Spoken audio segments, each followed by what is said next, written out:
Imel bo naš gost, Caitanya Chandradas. Naslov predavanja bo Spominjanje našega pozabljenega prijatelja. Naj ga na kratko predstavim. Caitanya Chandradas je učenec njegove svetosti Bhakti Dhira Damodar Swamija, ki je učenec njegove svetosti Bhakti Tirtha Swamija. Je iskren, srčen in ponižen bhakta, za katerega vajšnavska praksa predstavlja način življenja, vir veselja in navdiha. S knjigami Šrila Prabhupade je prišel v stik leta 1992, posvetil se je branju in preučevanju vedske literature in kasneje deljenju le-te. Kot Sankirtan Bhakta je 7 let obiskoval različna mesta v Rusiji in na jugu Brazilije ter del leta preživel v Majapurju. Svoje globoko poznavanje svetih spisov deli kot pisec knjig na številnih tečajih, seminarjih, predavanjih, socialnih omrežjih in prav tako na svoji spletni strani Mysteries of the Vedas, skrivnosti ved. Z vsem srcem se vključuje tudi v petje kirtana na Harinamih. Zadnji 2 leti živi v Majapurju in se posveča pisanju knjig ter pomaga bhaktam pri razumevanju vedskih spisov. To je naš gost. Please, Caitanya Chandra Prabhu. You're welcome. Torej, po predavanju pa bo sledil še duhovni ples, Gaura Arati, Damodaraštaka, vegetarijanska pojedina ter program plus ob 7 z Lalita Govindo Prabhujem. V predavanje bo v angleščini ali... Ja? Predavanje bo v angleščini, tako da bomo poskrbeli za prevod.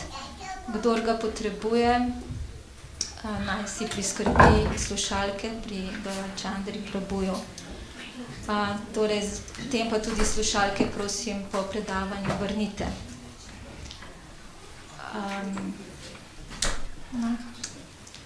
Torej,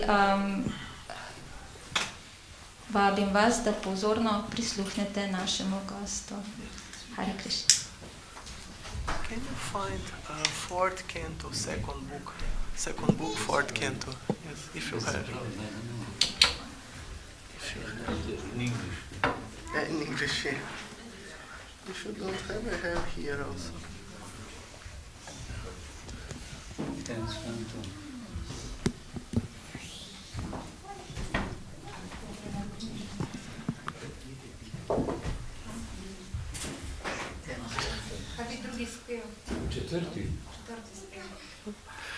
Hare Krishna, dear devotees, please accept my humble obeisances.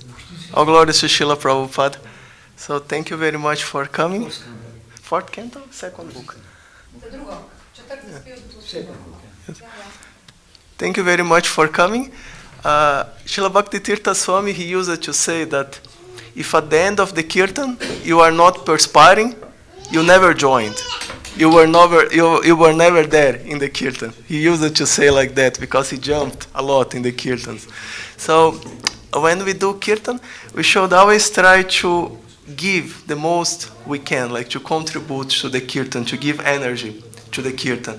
We can play instruments, or we can clap, or we can chant, or we can jump, or dance. But everything that we put in the kirtan, it increases the energy of the kirtan. And then the holy name can manifest and we all can benefit. Like we make a nice kirtan for the Lord becomes satisfied, the Lord becomes happy, and we also become happy, because we are connected with the Lord. And the topic for today is remembering our eternal friend. Of course you can guess who is the eternal friend, but often we may have reservations about this friendship. For example, sometimes we see another devotee, some Prabhu or some lady or some man or some devotee, and we become attracted. The devotee is he has some energy, some shakti, or he's he speaks well, or he or she sings well, or he or she has some special quality. And we become attracted to this person. We think, oh, I want to be his friend or her friend, right? But if we don't feel welcomed, if we don't feel that this person, welcomes me, if we think that this person don't like me, then immediately maybe that's not a good idea, right?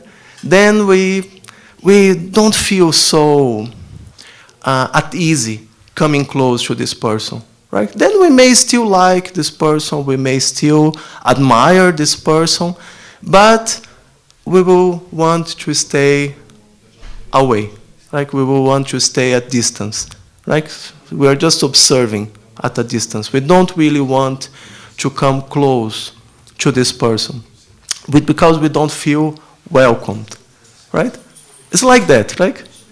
That's how it works. Like if we don't feel welcomed, if we don't feel like reciprocation, or even if there is reciprocation, but if somehow we put in your mind that, oh, this person doesn't like me, this person is not really welcoming to me, we don't want to come close, right? That's how it works, right? And here we are trying to establish this relationship with Krishna, right? Everyone agrees with that, right? We are here because we are trying to reestablish this relationship with Krishna, right? Everyone agrees, right? That's why we call Krishna consciousness, right? To become conscious of Krishna. So we are trying to establish this connection with Krishna, right? We want to establish some relationship with Krishna. Oh, thank you. We want to establish this relationship with Krishna, right? But often we may have this idea that, oh, maybe Krishna, he doesn't really want me. Maybe he doesn't even like me. Or maybe he doesn't know who I am or that I exist. Now, Krishna is so big, right? Imagine, when Krishna opens his mouth, you can see the whole universe inside his mouth. Like, who is this person that has the universe inside his mouth? Now, imagine that. You look inside the mouth of your friends, and there is, the earth and the sun and all the planets, not just this solar system, but, all the stars and planets, and not just one universe, many universes. Everything inside his mouth. Like, how powerful is this person, right? In the Bhagavad Gita, Krishna shows the universal form to Arjuna, right? The universal form is just, thank you. Okay, so, Jai, I have some verses here to read a little later. First, I want to give you the context, and then I'm going to give you the verses. Just like, sometimes they do these musical shows, right? And then they put some bands that no one really knows, and they play first, and then they put the main attraction, right? So it's something like this. 29.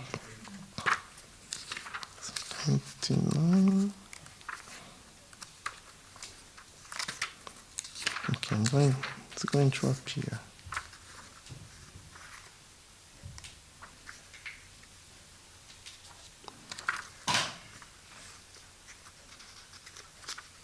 Okay, so anyway, I'm going to find here soon. So I was saying that, so when the Bhagavad Gita, Krishna showed this universal form to Arjuna, right? So this universal form is actually a very, very tiny fraction of the opulences of Krishna. This universal form, it just shows the different forms that exist inside of this universe. So different demigods, different potencies, different asuras, all kinds of powerful beings, right?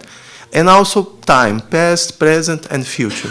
So all these different forms that Arjuna sees in the universal form is this combination of all these inhabitants, manifestations, energies, everything that exists inside of this universe, and not just present, but also past and future.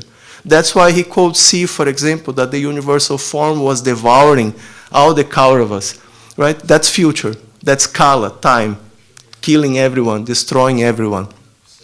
And Arjuna becomes completely terrified, who is this, what is this power?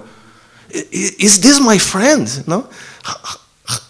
How it can be, right? He becomes terrified. You can see in the Bhagavad Gita, right, by the description of Sanjaya. And this form that that Arjuna sees, is just a very tiny manifestation of the energy of Krishna. Right? Imagine, there is Krishna, then there is Balarama, then there is Vasudeva, Sankarsana, Pradyumna, Niruddha, and then there is Narayana, then there is Mahavishnu, right? So Mahavishnu is already the expansion of the expansion of the expansion of the expansion of the expansion. And then Mahavishnu, just by his breath, he creates all the material universes. And just by looking, he impregnates them with the jivas. So how powerful is Mahavishnu, right? And then Mahavishnu is just like expansion of the expansion of the expansion of Krishna. And then you take one of these universes, billions of universes. Take just one. And what is inside of this universe is what Arjuna saw. That's a very tiny fragment of the energy of Krishna. So who is this person, right? So Krishna is so powerful. Maybe who I am, right? I'm so tiny compared to Krishna. Maybe Krishna doesn't even know that I'm here. There are so many souls here in this universe. Like maybe he just forgot about us here, right? So many universes that he needs to take care. So we may have these thoughts in your mind. Maybe Krishna doesn't want me. Maybe Krishna doesn't know about me. Maybe Krishna doesn't care. So many people here in the universe, right? And this part of the Srimad Bhagavatam, at the end of the 4th canto, it describes exactly this point, this relationship that we have with Krishna. Although there are so many jivas, imagine how many souls in the material creation, right? Even in this universe, how many souls exist here? Like how many living beings exist in not just this planet, but the whole universe? Like it's not possible to count. And then you take so many billions of universes together. How many jivas, how many souls are there? Impossible to count, right? So although there are so many souls in the creation, still Krishna, he can have an eternal relationship with each one of us, an individual, personal relationship with each one of us. Why? Exactly because Krishna is so great. Because he's so powerful, there is no limit for how many places he can be, how many persons he can pay attention to, how many relationships he can cultivate. That's another meaning of unlimited. Right? Unlimited doesn't just mean like big in the sense of size or many universes, but also unlimited means you can have like unlimited attention, unlimited relationships, right? So that's another feature of Krishna. And that's what these verses speak about. So the context of these verses is the allegory of Puranjana, right? So Puranjana means the story of each conditioned soul, or at least each conditioned soul in a human body, right? That's us, right? So Narada Muni, he tells this allegory to King Prachinabarhisat to awaken him for self-realization. But that's not just the story of the king. That's the story of all of us. So this allegory starts with Puranjana after traveling for so many places in so many different locations. He comes to a very beautiful city situated south of the Himalayas. So what is this city that he comes? Anyone knows what city is that? No one knows the city. So this city is a human body in Bharatavarsha, in India, south of the Himalayas. So in the analogy, the city is the body. So Puranjana enters into the city means he enters into the body. And it's a very beautiful city, right? There are so many, if you know, some they have and there are a beautiful lake with waterfalls and forests and birds, you know, chirping around the lake, and so many beautiful things there. So these different manifestations that are described there, these different parts of the city, describe the different possibilities that the human body gives. So these different houses and buildings, they represent different activities that we perform during our lives. Some of these activities, they are under the mode of goodness, and these are the houses with golden ceilings. Some of these activities are under the mode of passion, so these are the houses with silver ceilings. And some are under the mode of ignorance, so these are the houses with copper ceilings, right? And then there is this beautiful lake with the birds and waterfalls. So this describes the possibility of sex life, which appears at some point during life, right? And so there are so many descriptions of attractive things in the city, right? So many wonderful experiences to enjoy in the human body. And in this city, Puranjana meets a mysterious lady. So this lady, she has 10 servants, and she has a serpent with 5 hoods behind her, protecting her. And she also has a minister. So each one of these servants has many wives and many, many servants. Right? So it's like a huge family. Each one of the 10 servants is like a big, big family. So each one of these 10 servants are the senses. Like according to Vedic description, there are 10 senses.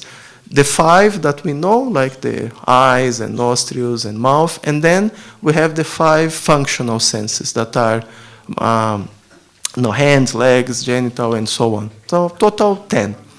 That's how it's counted. So each one of these senses has many sense objects. So for example, the eyes, many beautiful things that we like to see. The tongue, many, palatable things that we want to eat, and so on. So these are like the wives of the senses, right? So they have so many sense objects. And then you have this minister, which is the mind. And this lady, this mysterious lady, is intelligence.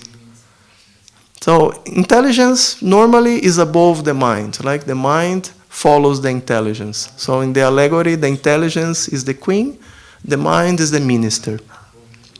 And then this serpent with 5 hoods are the vital airs that maintain the body. So Puranjana becomes attracted to this lady. And so this shows how we become attracted to our intelligence. Right? Because the intelligence is the tool that we use to enjoy the world. We can make plans, we can learn many things, we can know how to do different things, how to solve problems. And so this intelligence is the tool that will allow us to enjoy life. And that's why we become so attracted to it, right? So he marries this mysterious lady and he enters the city. So he lives in the city for 100 years, right? That's the lifespan of human life. And it's described that he's a pious person. He follows like religious intelligence, right? So he's living his pious life, but more like karma kanda life. It's not like he's not really a devotee. He's just trying to be pious according to the scriptures. It works for some time, but at some point he leaves his intelligence in the palace and he takes a chariot and he has many arrows and 2 explosive arrows in this chariot, and accompanied only by the servants, not by the queen, the intelligence, he goes to hunt in the forest. So this means that he goes to commit sinful activities. He leaves his intelligence behind, and just with the senses And the mind, he goes to enjoy the world, right? All the things that we shouldn't do. I don't need to describe, right? You know, I think. So he goes to enjoy the material world. He leaves his religious intelligence behind, and he commits many sinful activities. Then later, he goes back to the palace, and he becomes very tired, and he wants to see the queen. The queen doesn't want to see him. There is a whole drama described there. And then there are two meanings for this passage. The direct meaning means a sinful person, he regrets, consciousness, like, oh, why you did this, and so on. Another meaning, that is the deeper meaning, Prabhupada is what Prabhupada explains in his purports. And this meaning is that he goes to the spiritual master. He regrets his sinful life, and he goes to, or not exactly he regrets, but he becomes tired with his sinful life, like consciousness comes. Most persons, they come to this point at life, right? That I'm not really happy, right?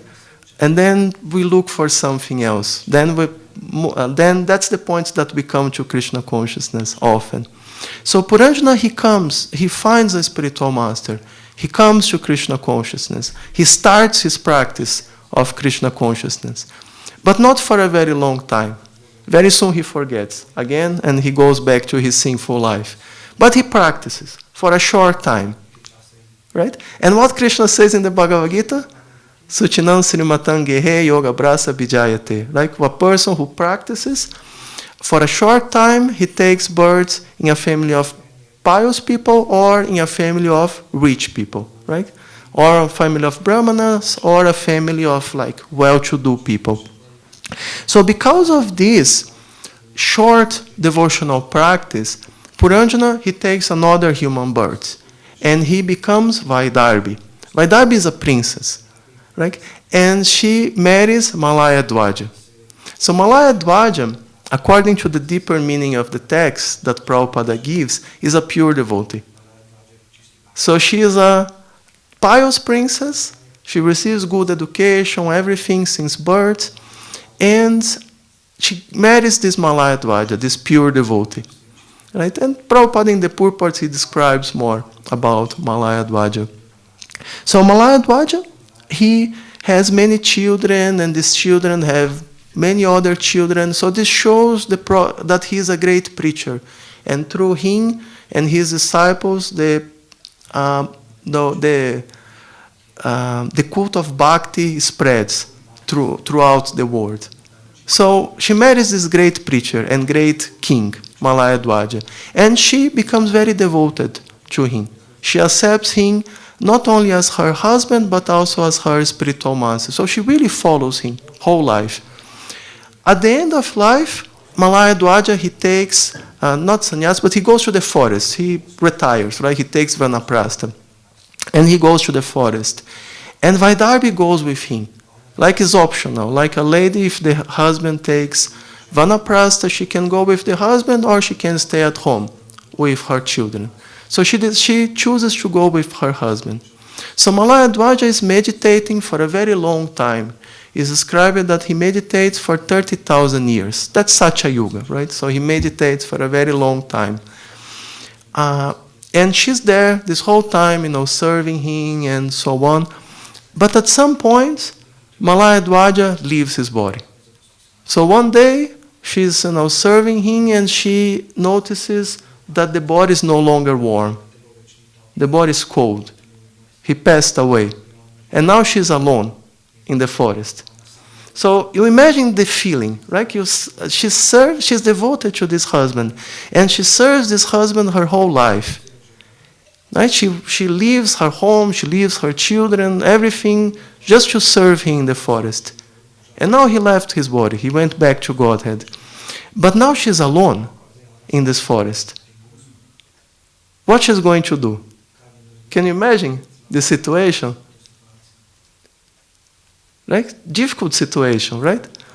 So she takes a deep breath and she goes to collect wood to cremate the body. That's her last duty to her husband, right? To cremate his body. So she collects this wood and she puts the body on top and she, puts fire on the wood, right? She starts a fire to burn the body, so the wood starts burning. And now she's thinking what to do. So she decides that she's going to enter into the fire. She doesn't want to live without her husband. So she's going to immolate herself into this fire. She thinks that it's easier to go in the fire than to stay without her husband, to stay alone. So she decides to do that. So at this moment, Krishna appears to her. Paramatma. Paramatma appears in a form that she can recognize, in the form of a Brahmana. Because of course she's a very pious person, so Brahmana, she's going to immediately recognize and offer respects, right? In the beginning of the allegory, is described that Puranjana has a friend. This friend is called Avigyata, the unknown. That's his name. He's mentioned only one time in the beginning of the allegory. He has this friend, Avigyata. Okay, you don't listen about his friend, the whole allegory. The friend disappears. Like, you don't hear anything about him. So this Avigyata is Paramatma. He's there, the whole story. The whole allegory, first as Puranjana, then as Vaidarbhi. Avigyata is there the whole time. But Puranjana is not paying attention on him. And Vaidarbhi is also not paying attention to this friend. This friend there is there the whole time. No one can understand his activities, but he's there. And then, at this crucial moment, the friend appears in the form of this Brahmana, in the form of Paramatma appears in the form of this Brahmana to Vaidarbhi. Why only now she can see the friend? Why not before? Like 2 lives already, she's there with this friend, and many other lives before that. Why she couldn't see the friend before? Why only now the friend appears? Because only at this point she acquires the necessary purity to see Paramatma. Because Paramatma is with us the whole time, but we are not looking at him, because we are paying attention outside to the material world, right? But then Prabhupada explains that sometimes when a person has a very faces a very difficult situation in life, especially a situation of loss, like in the case of Vaidarbhi, this pain, it awakens renunciation in the heart. So this brings us, at least for the time being, at least momentarily, to this point where we can see Paramatma, where Paramatma can talk to us. He can appear to us and we can see him. And that's exactly the moment that Vaidarbhi comes to this stage where Krishna can finally reveal himself and speak to her. So this is what Krishna says to her. And that's what he wants also to say to us, but we didn't yet come to the same stage as Vaidarbhi. Right? Maybe at some point in life we may come. But right now we can hear from the scripture. Right?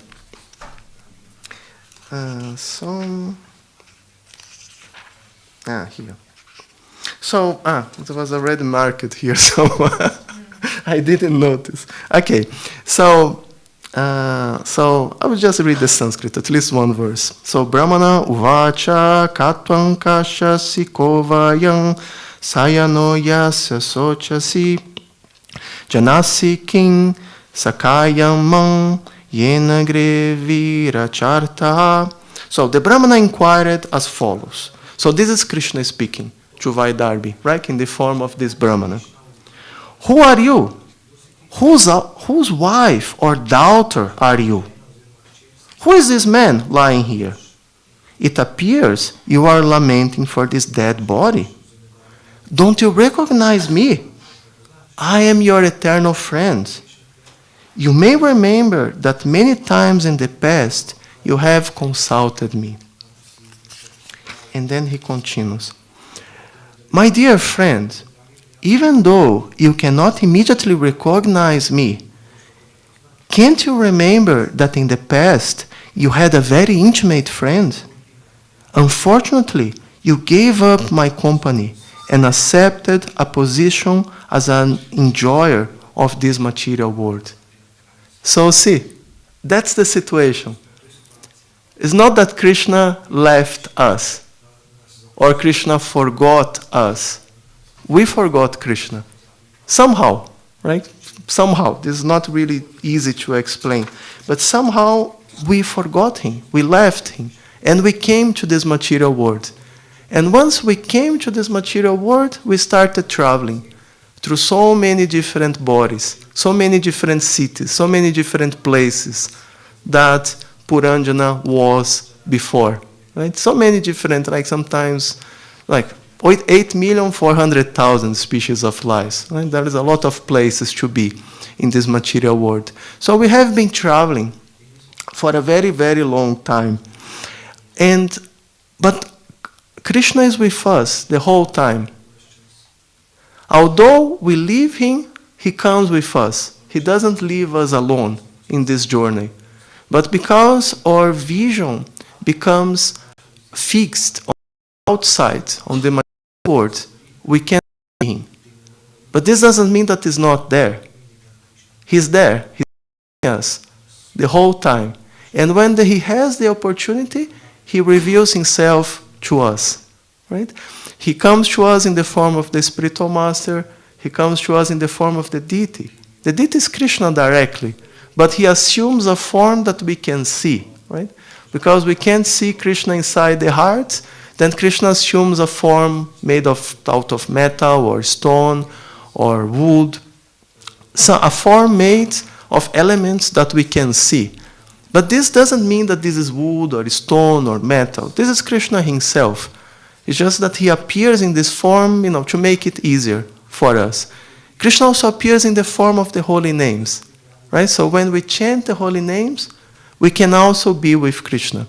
So he appears to us in many different forms, exactly because he wants us back. He's not happy with this situation that we are just, going without destiny, traveling without destiny in this material world, and forgetful of our original identity. He wants us back. And therefore he's appearing before us in so many forms, and he's giving us so many opportunities. And then he continues, my dear gentle friend, both you and I are exactly like two swans. We live together in the same heart, which is just like the Manasa lake. Although we have been living together for many thousands of years, we are still far away from our original home. And then, here. So this verse, when Krishna mentions original home, the Sanskrit word here is oka. Prabhupada translates oka as from the original home. But someone who is a little bit Sanskrit scholar, he may object. He may say, no, oka means abode, house, any house, oka. Right? I'm entering the oka, right? I'm entering the house, I'm entering the abode. So why Prabhupada is translating oka as from the original home, or original home? Context. Context is everything in Sanskrit, right? So Krishna is mentioning that he and the soul, they are traveling together. Everyone knows that the home of Krishna is the spiritual world, right? Narayana, Vishnu, so many descriptions, Puranas, Upanishads, all over the Vedic literature. Everyone knows that Krishna lives in the spiritual world in his different forms, right? So he's saying that we are traveling together and we came from the same place. So this means that the home of the living entity is also the same place where Krishna lives. That's why Prabhupada translates from our original home, which is the same, by the way, right? The same place, us and Krishna, right? So see, interesting, right? Prabhupada knows Sanskrit a little better, right, than most of us. And he has more realization also, right?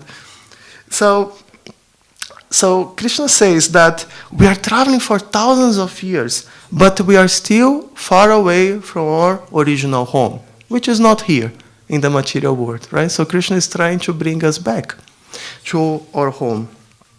So, and then he continues, my dear friend, you are now my very same friend. Since you left me, you have become more and more materialistic, and not seeing me, you have been traveling in different forms throughout this material world.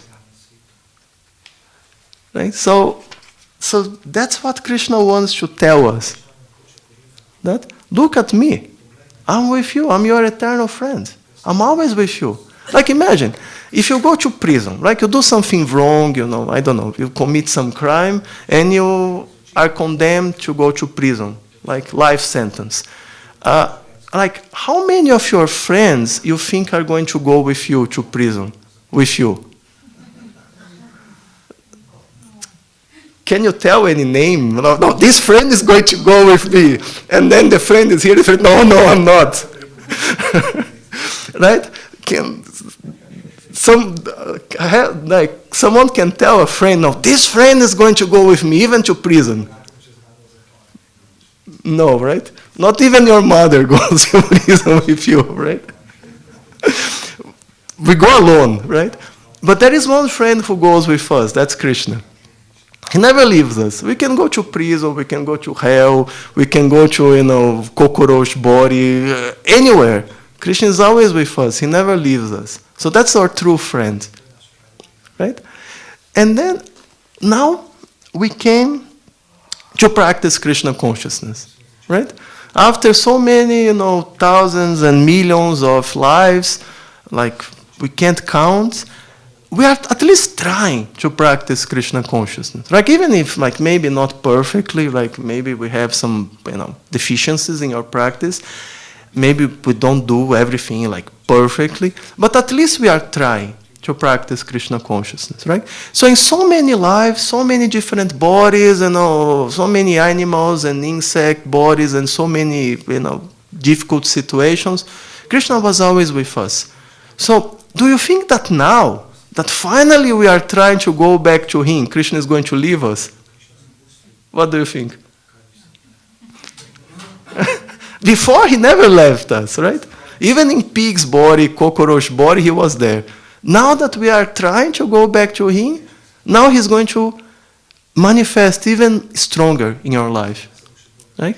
The more we become purified, the more we become closer to Him, the more He walks in your direction. Right? He reveals Himself to us. And if He has the opportunity at some point, He may even appear personally, like He appeared to Vaidarbi. Actually, He's there already. It just depends on us to be able to see Him. Right? As soon as we become able to see Him, He's eager to appear to us. So that's my message for today. Maybe you have any questions or anything that you want to add, or you can think. Yes, Prabhu? Huh?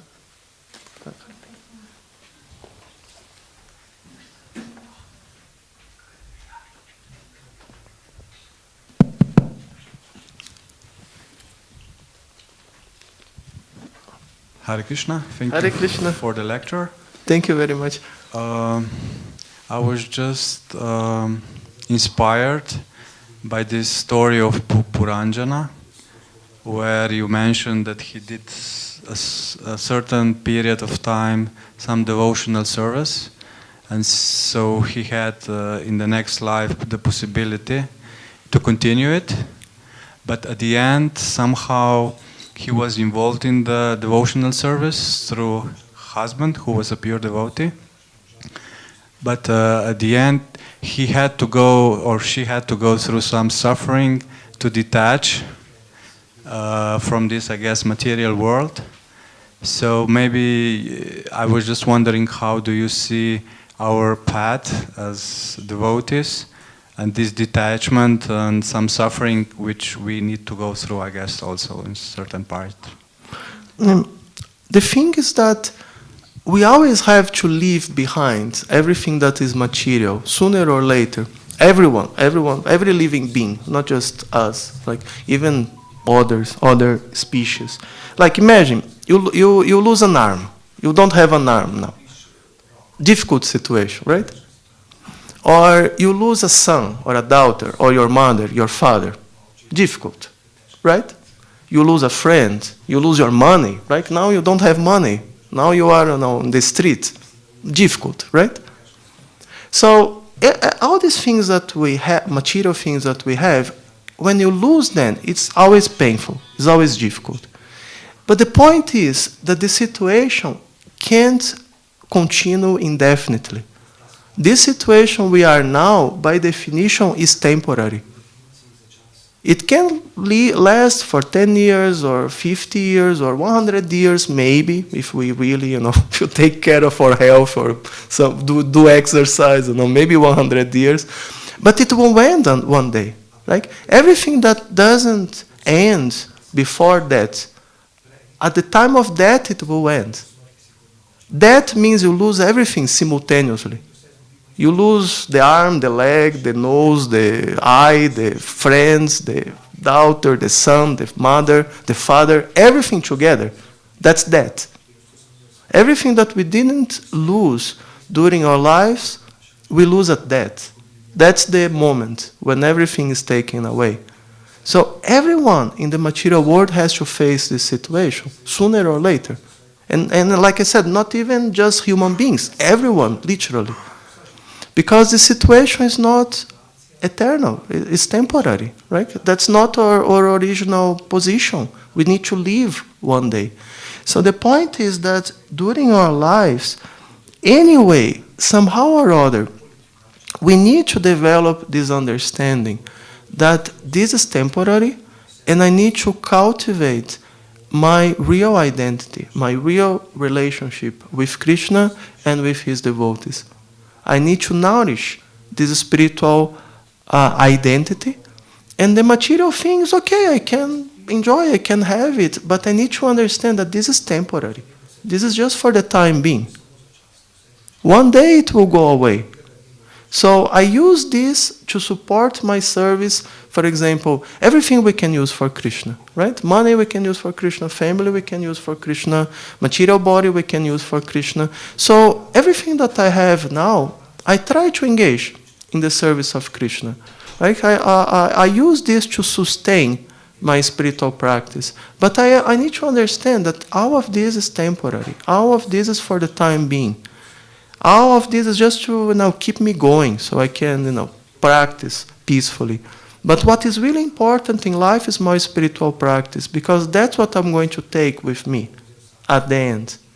Everything else is to give me these experiences that I need for learning, for growing, for improving. But just like when you are making a test, right?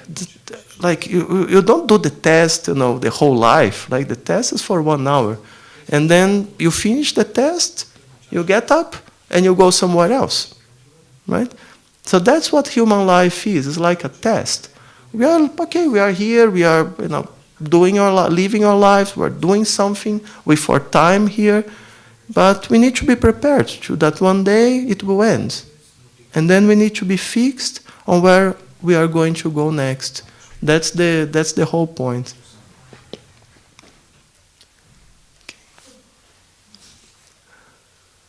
Okay, maybe something else short, or we can also finish if we are too shocked to continue. Okay, so we should use our time to reconnect with Krishna. Krishna is waiting for us, and Krishna is giving us so much opportunities to come closer to him. So we should use this opportunity, right, to come closer to Krishna and reconnect with this eternal spiritual nature. Yes? Yes, question? Okay. So thank you very much for your patience. And I hope you can take, this takeaway from this lesson, from this class, is that Krishna is our friend and he's waiting for us. And he's always with us. So there is no question that, Krishna maybe doesn't know me, he doesn't want me. No. Each one of us is very valuable for Krishna and he wants us back. And he's trying, in every possible way to reach us in so many different manifestations, in so many different forms. And we just need to use these opportunities to purify our consciousness so we can again come close to him. So that our consciousness is not so focused on the outside anymore. And it can be focused in the inside. It can be focused on Krishna. So, thank you very much. Hare Krishna. All glories to Srila Prabhupada. Hare Krishna. Caitanya Chandra Prabhu ki. Thank you very much for inspiring and interesting Hare lecture. Krishna.